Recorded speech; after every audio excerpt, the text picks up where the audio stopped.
Welcome. So happy of you to join us. I am Ray, and what if I told you that suffering was a choice?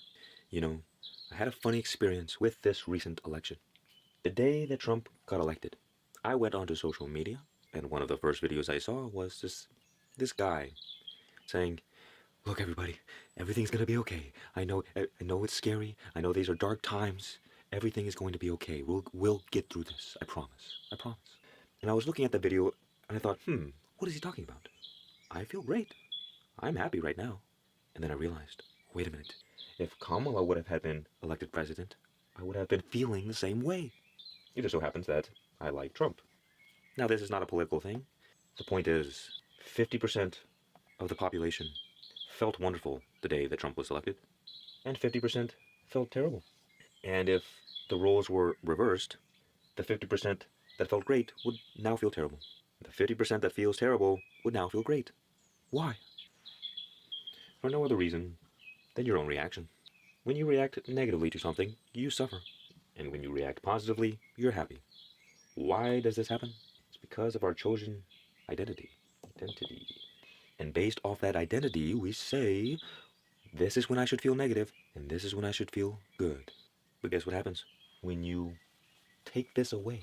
If you did not care about politics at all, you would not feel negative nor positive.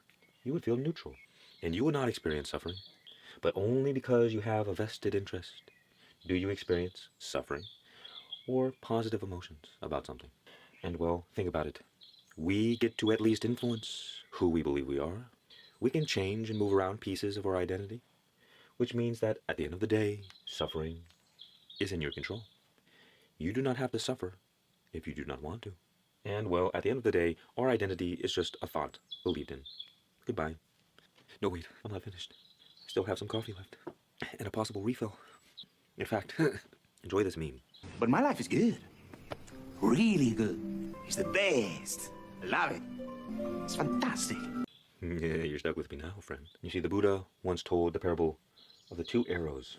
The first arrow we get hit with is the arrow from life. The pain of being in a body. The pain of our unfavorable circumstances. But the second arrow is the arrow we inflict upon ourselves through our reaction to the first. As Eckhart Tolle once said, the primary cause of our unhappiness is not what happens to us. It's our thoughts about it. On the spiritual path, identity is at the root of it all. Because we spend our whole lives believing that we are thoughts. What is the ego? The ego is a construct of memory and sense data. We wake up in the morning, but in the state of the dream, who are you? You forget your whole life. And even deeper in deep sleep, you most certainly forget it all. But only when you wake up and go and look in the mirror do you remember, oh, this is who I am.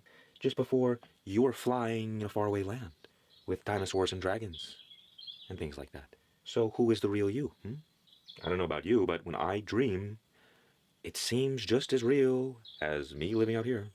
Not in the same way, whereas but in the dream, I assume this is the true nature of reality. Only when I wake up back into my life again, do I remember that, oh, I'm living this life. And once the mind awakens, all of our identities come springing forth. But on the spiritual path, we inquire, who is this ego? Who is this identity? Literally, if I could sum up all the spiritual teachings, quite a task, I know.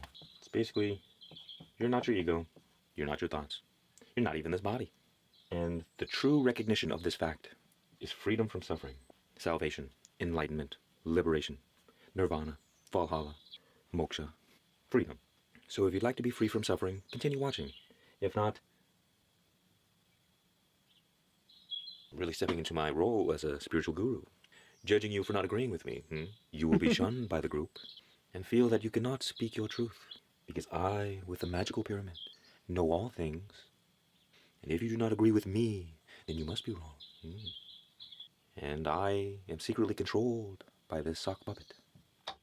He tells me what to do. He makes these videos. I really don't want to do this. He's holding me against my will. No. He's got me addicted to coffee. Drink it. Drink more! Okay. I actually hate coffee. What the fuck? I'm getting more unhinged by the day. Just wait. Hell is separation. It's darkness. Ignorance. Mathematics. What is mathematics? Negativity and positivity. Ray gone cray. You can't have negative without positive. and they are both equal in value, but opposite in degree. So everything that is true for one side has to be equally true on the opposite side. So the opposite of separation is unity. The opposite of darkness is light. Ignorance, truth, unconsciousness, awareness. Simply put, well, you can ask yourself, how much do you suffer on a daily basis? How miserable is your life? Because we are all on a spectrum. Some of us are autistic, but most of us are ignorant. So to the degree in which you suffer on a daily basis, if 1 was hell and 10 was heaven, the more you're in here, the more you are living in ignorance. Sorry. And the more you're living in separation and unconsciousness. And so one tip for your spiritual journey, you know you're on the right path when you start feeling better. What is heaven? Joy, love, and peace. The more you feel relief, the more you feel at ease, a sense of freedom. That is the main indicator that you are moving up in life, my friend. And all the things you do that create more suffering in your life, you just gotta stop it over time. And so what happens? The separation is created by the ego, or more fundamentally by the mind in general. So the more we are attached to our ego, to our mind identity, the more we suffer, the more we're stuck in ignorance. And you can just kind of intuitively think about your own life. When you love somebody and you are separated from them, let's say you have an argument, it feels like hell. But then when you come together in unity, it feels like heaven. When you're lost in a dark forest and you're alone and it's cold, it's scary, it feels like hell. But if you're around a nice campfire with friends, safe. But you see, as Christ said, unless you come to me as little children, you shall not enter the kingdom of heaven. What does this mean?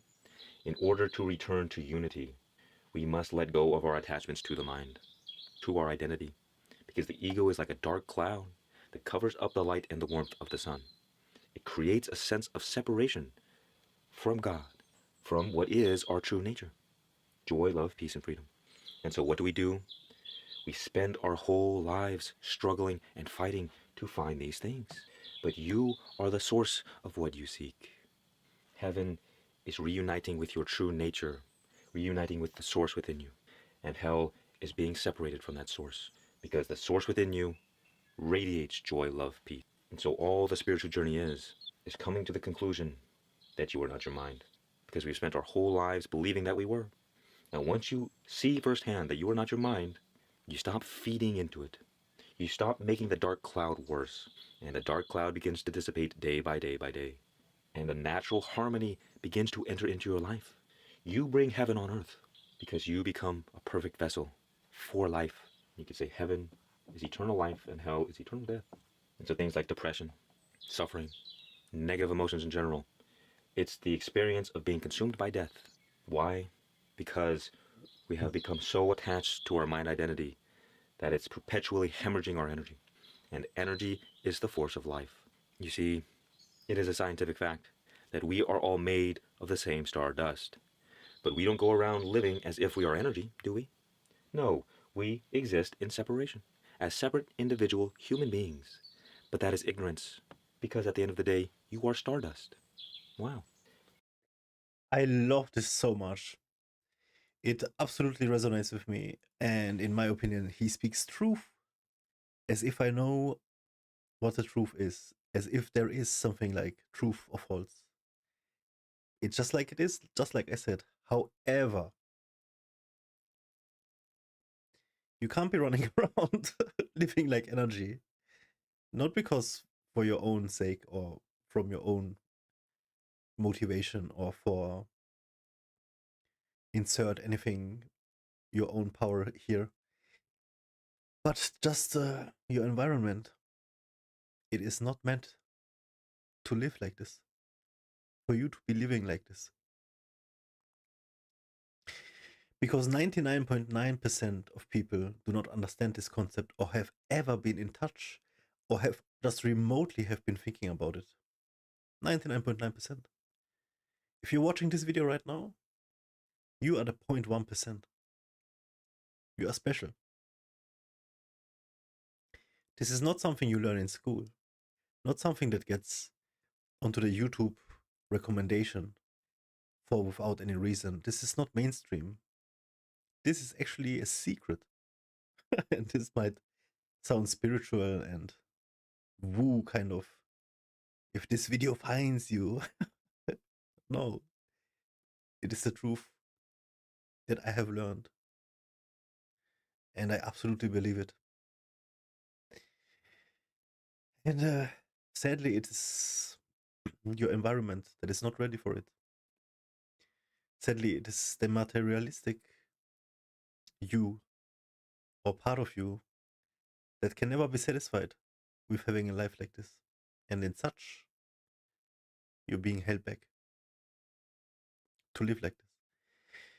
But most of all, as I said, it's your environment and it's the other people.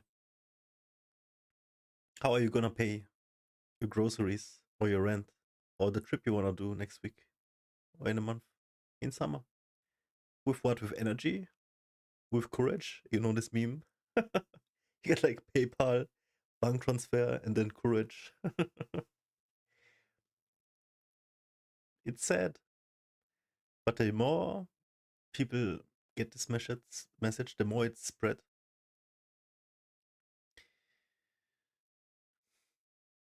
The more this might be changing sooner or later. And the journey I am on right now is ridiculous. I feel so much better. It is just consistency that you need to practice. Positive self-affirmation is working wonders. Reprogram your brain, reprogram your mind, because you are not your mind. You can use your mind as a tool. You are a spirit. You have a body, you have a mind. And don't listen to them unless you know how to control them. Because whoever is speaking to you at that moment, it's not you, it's a construct. A construct that has been built for many years, indoctrinated by your parents, by their parents, by their parents, brought down to you.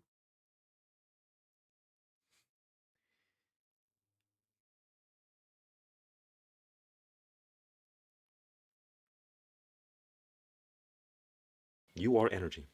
You are not a human being having a spiritual experience. You are a spiritual being having a human experience. And that is why we suffer. Because we're living in ignorance, we are separated from the truth, the true nature of what we are. And the spiritual journey is all about reconnecting to that true nature. It's so hard when you look at the mailbox and you get another overdue. You gotta pay for everything with the money you don't have. You got societal pressure, family pressure. What if you have children? Oh, so much pressure. Life is tough. Realizing that the kingdom of God is in you, and that if anything is in you, that thing cannot ever be separated from you. You are already one with God. You are already in heaven. You're only dreaming that you're not. It is your perception, your belief in your thoughts that creates suffering. And so in the original example, we say, I hate Donald Trump. And because you say that, you suffer. Simple as that. And then you begin ruminating on all the ways you hate him. Oh, he's this kind of person. He's that kind of person. He's mean. And you feed that ego. You keep feeding that fire. More and more suffering, more and more suffering. But the true nature of everything is energy. You're not judging Donald Trump. You're judging life itself. You're judging God. Not that Trump is God. God is the only thing that is. That is why Christ said, when you judge the least of thee, you judge me, because there is no separation. And your judgment of life is nothing but a confession of character. The way you see the world is a reflection of you.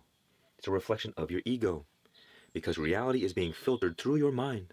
So whatever information you have in your mind, it's getting projected out onto the world, and that is what you see. You do not see the world as it is, you see the world as you are. And because you believe yourself to be a separate individual, a little human being doing their thing, this causes an endless cycle of suffering, for no other reason than you are separated from the truth. You can't break out. Which radiates joy, love, peace, and freedom. The thing is, you cannot break out of the cycle. Through awareness, through the light of your awareness. Because you can through your awareness, you dissolve the darkness of ignorance. So but if you want to be part of society, be aware of the fact that you are not your ego. Forget you don't about have to destroy the ego or fight it. Because the ego is an illusion. It doesn't exist. Try to find it right now. I'll wait. 10,000 years later. Have you found it yet? Are you done? Take 60 seconds to close your eyes and try to find the person you believe yourself to be. And no matter how hard you try, it's not there. Because the person we believe ourselves to be is a construct of memory. Only when we open our eyes again and look in the mirror or go and interact with another person do we remember, oh, yes, I am this person. As Ram Dass would say, I'll pretend you are the person you believe yourself to be so long as you pretend that I am the person I believe myself to be. And so it's basically just a bunch of egos feeding each other, which is why the world is a mess. Everybody's living in ignorance. It's not your fault. It's the whole point of the whole game. God forgot that God was God, so God could enjoy remembering that God was God. And let me tell you, it's a wonderful experience. Because contrast gives life meaning. The more you suffer, the better it feels when you are relieved of that suffering. And anybody can become awakened, all human beings on the planet. But one of the main prerequisites is you must seek. You must seek freedom. And most people are kind of too comfortable. Their life isn't really that bad, but it's not really that good either. So you can kind of maintain a miserable life. But those who suffer the most have the strongest desire for freedom and are the greatest candidates for awakening. Now, there's a bit of a adjustment period. You kind of have to process the fact that everything we've known to be true was a lie, and who we are isn't That's actually where who I'm we at believed right we were. now. Oh, This is what it means to God. awaken from the matrix. To realize we have been sleeping our whole lives in a false reality, in an illusion. The only difference between real life and the matrix is that the truth is actually good, and that living in ignorance is the nightmare. Once you realize your true nature, you are basically free for all eternity. You can never truly be separated from these things again. Now, because the ego has some juice, we've been feeding it our whole lives, we'll get pulled back into ego identity again and again. But like when you turn off the power to a fan, it keeps rotating for a while before eventually it stops. So once you unplug the ego, it has already met its demise, even if it continues spinning for a while. And what happens is that from this place of freedom, you can live your life. I like to say most people are living life on demo mode. They believe themselves to be the character in the video game. But once you realize that you're behind the screen with the controller in your hands, now you're free to play. Because when you're in the game, you're afraid of bad things happening to you. Fundamentally, this is a life of fear. But the moment you realize that nothing can hurt you, that you are free, that you are eternal, you cannot die, then you become fearless. It doesn't mean you go out and start doing stupid things, but you become liberated, truly. And you can express yourself for who you are authentically. Whereas in this realm, we're always wearing a mask, pretending to be someone we're not, caring about what other people think, rising to others' expectations, disappointing others, a whole bunch of psychological stuff. But on this side, you are just free to be. And you don't really care about other people's nonsense. Because the relief that you experience over here is so wonderful and so beautiful Who's gonna that you pay the cannot even bills? imagine going back. The moment you taste even a drop of the water of God, you would give up your whole life in an instant. Because most people are just running around on a hamster wheel trying to satisfy their sense pleasures, trying to find happiness. In the You're gonna same have place to they let lose it. go of everything And you they don't know. realize that they are the source of all happiness. And most often, only until we realize that we cannot find what we are looking for in the world, do we find what we seek. When your world is not going the way you want it to, it forces you to go within yourself. And within you is the freedom, is the peace, is the love, is the joy. And the spiritual saint Ramakrishna once said, we are like nails, and God is like the great magnet. But because we're covered in all of this kind of earthliness, or ego conditioning, we are not attracted to God. We are attracted to the world. But once you begin freeing yourself from a bit of that conditioning, seeking the truth, eventually you become more and more magnetized toward God, and less pulled by the world. And you return to heaven, everlasting joy. And it doesn't require you to die to experience this. You can experience it while you're living, and you have the power to bring others there as well. Because once you come to this side of the equation, you realize the only thing left to do is help others do the same. Because you've already made it. There's nothing really left to do. But there sure are a lot of people still stuck in suffering. So come over to the light, my friend. We've got coffee, we've got hand puppets, and we've got magical pyramids. Is that the light of God? When I say who's gonna pay the bills, when I speak of this not being possible in society, I am absolutely right. However, I am also sticking to the comforts of modern society, of having internet, of having a sick gaming PC and 4 monitors, having electricity, running water, all these kind of things. Some of them, yeah, they should be, standard for humans. But it's not that easy. These also will cost you money.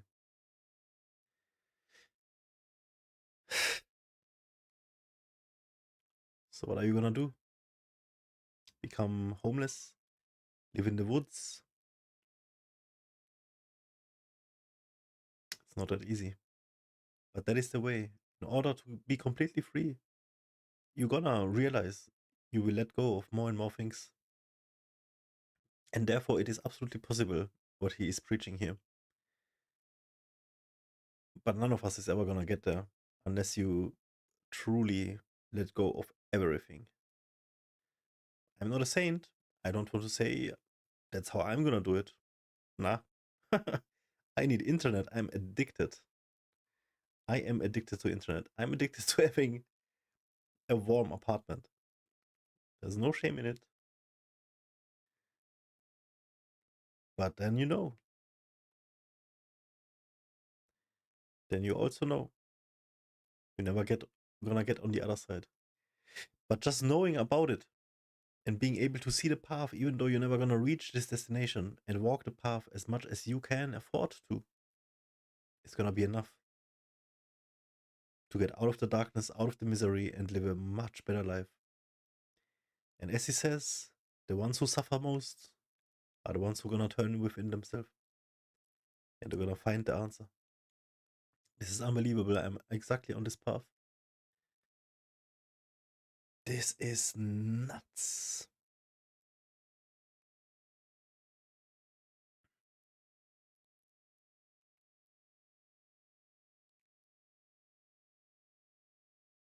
Fascinating.